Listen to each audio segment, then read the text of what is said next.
Así es, nos encontramos a esta hora con el vicepresidente de El Salvador, Félix Ulloa, gran amigo de Colombia, ha venido varias veces a Colombia y hoy nos acompaña en la ciudad de Cali para la posesión de Abelardo de la Espriella. Vicepresidente, bienvenido a Cali. ¿Qué tal? Mucho gusto. Encantado de estar de nuevo aquí en esa linda tierra colombiana. Bueno, vicepresidente, comencemos con esa reunión que usted tuvo con su homólogo, el vicepresidente electo, aquí en Colombia, y con el canciller electo. ¿Cómo fue esa reunión? ¿De qué se habló? ¿Cuáles fueron los puntos principales? Bueno, mira, la reunión con el vicepresidente Restrepo la habíamos concebido como un diálogo que debía continuar porque en la toma de posesión de la presidenta de Perú, el vicepresidente Restrepo se reunió con nuestra ministra de Economía, que asistió en representación del gobierno de El Salvador, y se tomaron algunos acuerdos informales hasta ese momento, pero que nosotros los tomamos muy en serio y por eso en esta visita que estamos haciendo para atender la toma de posesión del presidente de la Espriella, trajimos el equipo de Cancillería nuestro para poderle dar continuidad a esos temas. Entre ellos te puedo subrayar, porque son los que hemos acordado, se va a crear una comisión binacional Colombia-El Salvador, ya instruimos a nuestro embajador acá en Colombia, recién llegado, nuestro embajador Guillermo Rubio, que ya conoce Colombia, estuvo 9 años de embajador, su primera destino, luego 5 años y ahora lo enviamos de nuevo. ¿Por qué? Porque le queremos dar un realce a esta relación. Queremos y hemos enviado un embajador de carrera para que estos acuerdos que se van a ir implementando técnicamente por los equipos económicos vayan teniendo un buen ritmo de desarrollo. Entonces, esta mañana, además que me acompañaba el equipo de Cancillería, también el embajador, me reuní con el vicepresidente Restrepo y con el canciller designado para abordar temas que van desde la seguridad, el tema del intercambio comercial, la inteligencia artificial y otros temas que son de interés recíproco. Algunos de ellos, El Salvador tiene liderazgo a nivel mundial en el tema de las criptomonedas, el tema de la economía digital. Somos el único país en el mundo que hasta esta fecha tiene una comisión nacional que regula las empresas que trabajan en activos digitales. Acabamos de crear nuestra Agencia Nacional de Inteligencia Artificial y todo esto son temas, me decía el vicepresidente, que le interesan particularmente y como gobierno van a implementar. Por eso ahí se dieron instrucciones para que el canciller electo, designado, como decimos nosotros, pueda intercambiar ya con nuestros equipos de Cancillería y empecemos desde el día uno a trabajar conjuntamente. Y sobre eso, vicepresidente, el tema de la seguridad, que es un tema tan importante para Colombia en este momento, ¿qué podría aplicar Colombia con el nuevo gobierno de Abelardo de la Espriella en materia de seguridad que haya aplicado el presidente Nayib Bukele en El Salvador?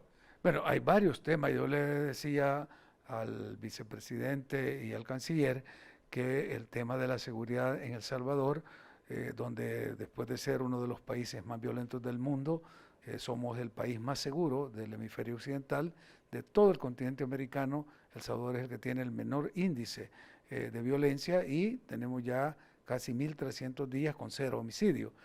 Para llegar a estas metas se tuvo que abordar el problema de manera integral.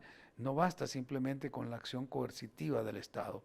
Por mucha fuerza que tenga un Estado, tanto policial como de Fuerzas Armadas, si no tiene un marco jurídico que acompañe y que le dé sostenibilidad a las medidas, estas resultan siendo inefectivas. O incluso con un buen marco jurídico, un buen marco normativo, si no hay una acción o una función judicial que aplique estas normas, también se vuelve un caso fallido. Él me comentaba, por ejemplo, en el caso de la extorsión, me decía, aquí en Colombia es un delito escarcelable, o sea, se considera casi como un delito menor. Nosotros tuvimos ese problema de la extorsión, de hecho, era la forma delictiva más común de las pandillas, porque lo hacen de manera pequeña, son extorsiones cotidianas que están aplicando a los pequeños, medianos y a algunos de los grandes negocios, de los grandes comercios, y solo la industria del transporte, por ejemplo, cuando capturamos a la mayoría de los pandilleros, salieron dando las gracias al gobierno diciendo que ese año habían pagado entre 36 y 40 millones de dólares en extorsiones, porque iban cada día las unidades de transporte a recoger la extorsión. Entonces, le decía que podemos compartir nuestra experiencia de cómo fuimos creando ese marco normativo, haciendo las reformas a la legislación penal, a la legislación procesal penal y cambiando, readecuando, modernizando el sistema de administración de justicia. Entonces ese es un tema con el cual estamos interesados en ambos sentidos de poder colaborar. Vicepresidente, y el tema de la asesoría que ustedes incluso dieron en Argentina hace algunos meses sobre seguridad, pero también sobre las megacárceles, ¿ustedes estarían dispuestos a asesorar al nuevo gobierno de Abelardo de la Espriella para la construcción de megacárceles en Colombia? Por supuesto, esto es uno de los éxitos de nuestro plan de control territorial y combate a las pandillas, porque al final estas personas, estos delincuentes, estos terroristas, tienen que estar alejados de la sociedad y donde deben estar ellos, que son en los centros de reclusión. Nosotros construimos el CECOT, que es el Centro de Contención del Terrorismo, fuera de la ciudad, en una zona totalmente alejada de los centros urbanos, una propiedad de 230 hectáreas que compró el Estado para construir esta megacárcel, donde no solo están aislados y con 7, 8 medidas de seguridad inviolables, sino que además permiten que no haya interferencia en las comunicaciones como cuando estaban detenidos en los centros urbanos. La colaboración que estamos dando y la asesoría inclusive en la construcción de este tipo de, digamos, instalaciones carcelarias es con Costa Rica, que ya el presidente Bukele asistió a poner la primera piedra de una cárcel de esta naturaleza que se va a construir en Costa Rica.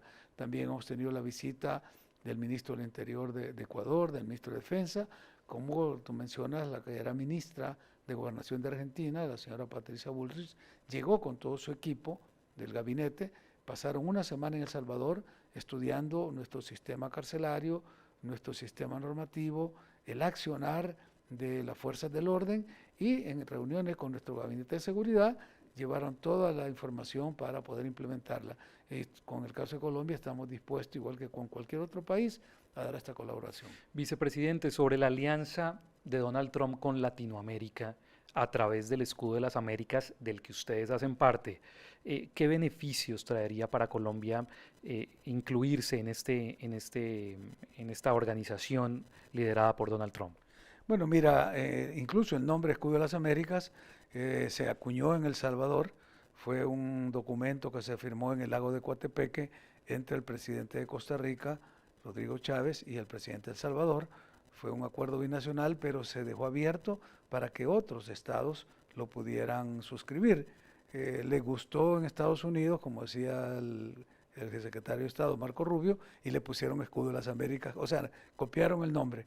Yo creo que la ventaja que tiene un convenio de esta naturaleza es que permite identificar esas líneas de acción del crimen organizado, porque todos sabemos que el narcotráfico, el tráfico de personas, el tráfico de armas, de drogas, es un delito transnacional que no tiene fronteras. Y para combatirlo hay que tener una visión igual, transnacional. Nosotros, por ejemplo, hemos desarrollado a través de nuestra Fuerza Naval un proyecto que se llama del Tridente, donde en alta mar, a 1500 millas marinas, logramos capturar a la droga que va para el norte. Hemos tenido el éxito, ya llevamos cientos de toneladas de droga que hemos detenido y eso es una, digamos, de las razones y de las formas en que se puede implementar programas como este que se planteó en Estados Unidos para combatir el narcotráfico, el tráfico de armas, de personas, con una visión supranacional, con una visión transnacional, porque los delincuentes y el delito no tienen fronteras. Vicepresidente, en Colombia algunos sectores consideran o encuentran un parecido entre Abelardo de la Espriella y Nayib Bukele. ¿Cuál es su opinión?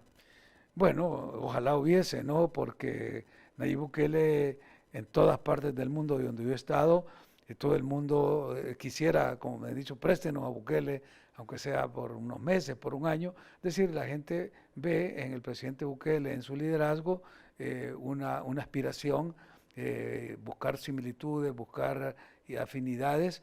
Es un esfuerzo por identificar los liderazgos locales en varios países con el efectivo liderazgo que el presidente Bukele ha demostrado en El Salvador y que sirve de inspiración a nivel mundial. ¿Cuándo se podría dar ese primer cara a cara entre el presidente Abelardo de la Espriella y el presidente Nayib Bukele? ¿Puede que nos visite el presidente Bukele a Colombia en los próximos meses?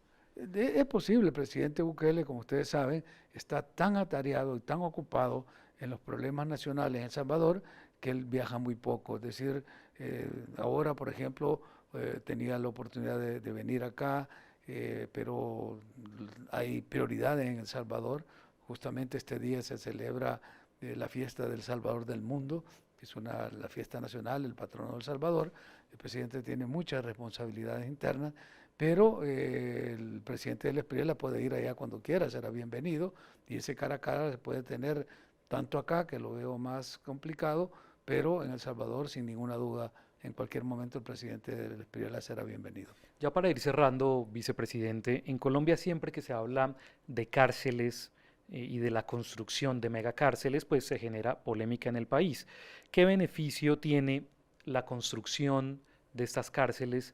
¿Qué beneficio le ha traído directamente a ustedes como nación? Y ¿qué nos puede decir sobre esas políticas penitenciarias que a veces son requeridas en los países de la región? ¿Cuál es su opinión al respecto? Mira, te voy a responder con una respuesta que dio la presidenta Laura Fernández a un periodista impertinente que la estaba cuestionando por la megacárcel que está construyendo Costa Rica, con, digamos, el ejemplo de El Salvador. Y ella decía, sí, vamos a hacer lo mismo que hizo El Salvador, por una razón fundamental. Las cárceles, decía en Costa Rica, se habían convertido en los centros de operación de las bandas criminales. O sea, operaban desde las cárceles. Decía, en el modelo salvadoreño, ahí se termina toda esta posibilidad. ¿Por qué? Porque, como te decía, la hemos construido en una zona totalmente alejada de la ciudad, donde no hay ninguna posibilidad de que ellos puedan mantener contacto con el exterior, como lo han hecho en muchas cárceles, no solo en Costa Rica, en muchos países. Aquí en Colombia, por ejemplo, hemos denunciado que desde las cárceles colombianas se cometen delitos en El Salvador. ¿Por qué? Porque las cárceles se han convertido en algunos países casi como hoteles de paso de los delincuentes. Y lo decía la presidenta de Costa Rica, con los impuestos de los costarricenses, en algunos lugares de centros penitenciarios se les está dando alojamiento, ¿verdad? Comida, dormida y condiciones para delinquir a los delincuentes. En el modelo salvadoreño eso se termina. No hay posibilidad de que los delincuentes puedan dirigir sus acciones criminales desde las cárceles. Por eso es que el modelo del SECOT es un modelo que está también inspirando a varios modelos penitenciarios en la región.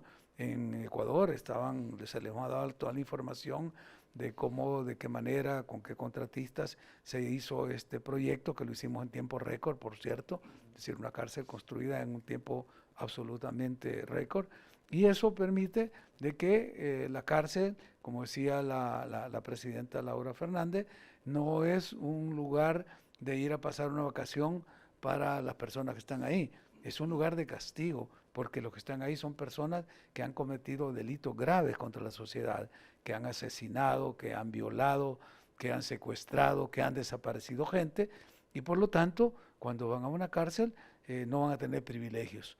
Y ese es el sentido que tienen este tipo de sistemas carcelarios. ¿Se respetan las condiciones de vida de cualquier ser humano? Sí. Nosotros tenemos auditoría de organismos internacionales serios que a través de un convenio con el gobierno visitan las instalaciones carcelarias para garantizar que los internos tengan las condiciones necesarias en su dieta alimenticia, en su salud, en sus condiciones de prisiones, pero no van a tener privilegios. Vicepresidente, finalmente, ¿qué opina de la llegada de la derecha a Latinoamérica? Es un hecho que en las recientes elecciones se ha mostrado esa tendencia. ¿Y qué piensa de los gobiernos de izquierda salientes de la región? Ese rumbo que está tomando la región hacia la derecha.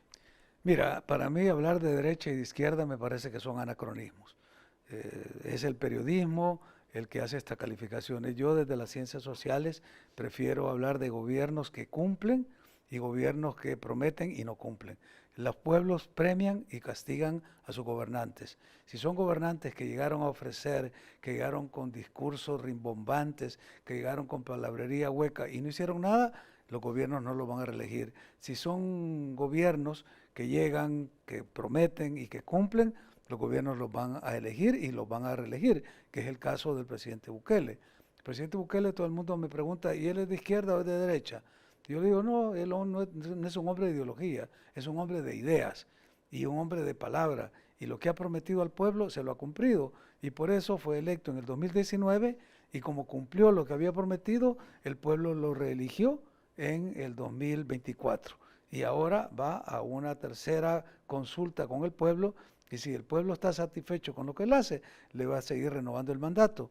A los gobernantes que los pueblos no le renuevan los mandatos es simplemente porque no han cumplido. Entonces eso de izquierda y derecha es un anacronismo del siglo XX. Y viene, como todos sabemos, de la época de la Revolución Francesa, cuando el clero y la nobleza se sentaban a la derecha en el Parlamento y el tercer estado se sentaba a la izquierda, y de ahí vino este calificativo que de alguna manera pues se ha utilizado más periodísticamente que con el rigor científico, porque uno puede ser de derecha en un país y esa misma persona en otro país puede ser de izquierda según los contextos. Entonces, no hablar de derechas e izquierdas es un démodé, ya es un anacronismo.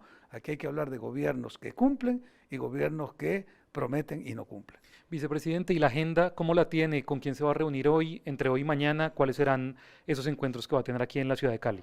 Bueno, de hecho, ya tuvimos ayer varias reuniones con la gobernadora, con el alcalde de la ciudad, hoy con el vicepresidente, con el canciller, más tarde con el ministro de Comercio y mañana, por supuesto, con el presidente de la Espriela, donde le externaremos nuestro saludo de parte del presidente Bukele. Disfrute Cali, vicepresidente, se lo merece, el clima está muy interesante. Gracias. Muy parecido al de El Salvador. No, ya estuvimos hablando ayer, el Valle de Cauca es casi exactamente el tamaño de El Salvador y hay muchas similitudes. Ya acordamos ahí con el alcalde, con la gobernadora, que nos van a hacer una visita para poder fortalecer las relaciones y mantener un intercambio activo.